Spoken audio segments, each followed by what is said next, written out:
మీరొకటి observe చేసినారా? కొంతమంది bus కానీ, వెహికల్ గానీ డ్రైవ్ చేసే వాళ్ళు ఏం చేస్తారంటే, వాళ్ళకది ఏం పిచ్చో, అదేం పైత్యమో తెలీదు గానీ, హార్న్ కంటిన్యూయస్‌గా కొడతానే ఉంటారు. ముందర ఒక చిన్న పిల్లి పోయినా కొడతారేమో తెలీదు గానీ, బస్సులో గూడా ఇప్పుడు నేను కొన్ని బస్సు వాళ్ళు అబ్జర్వ్ చేస్తాను కదా! ముందర చాలా చిన్న వెహికల్స్ పోతా ఉంటాయి. లేదు వాళ్ళెళ్ళిపోవచ్చు.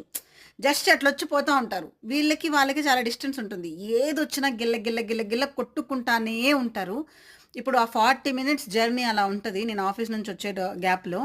కొంతమందే ఇలా జేస్తారు డ్రైవర్స్. మీకు ఎక్కువ సౌండ్ మీ సరౌండింగ్స్‌లో వచ్చేటప్పుడు మీ బ్రెయిన్ చాలా ట్రిగ్గర్ అవుతుంది. చిన్న వాటికి గూడా మీకు ఇరిటేషన్ ఒస్తుంది.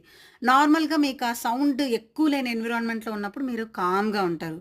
అదే ఆ సౌండ్స్ ఎక్కువొచ్చినప్పుడు ఎలా ఉంటదంటే, ఛీ! ఏందిరా ఈ కర్మ అన్నంత ఇరిటేషన్ ఒస్తుంది. అండ్ చిన్న వాటికి గూడా ఎక్కువ రియాక్ట్ అయిపోతారు. ఎందుకంటే మీ బ్రెయిన్ ఎలా ఉంటదంటే వేవ్స్ చాలా ఫాస్ట్‌గా హై లెవెల్‌లో ఎళ్తది. ఎందుకంటే ఆ సౌండ్స్ వల్ల ట్రిగ్గర్ అవుతుంది.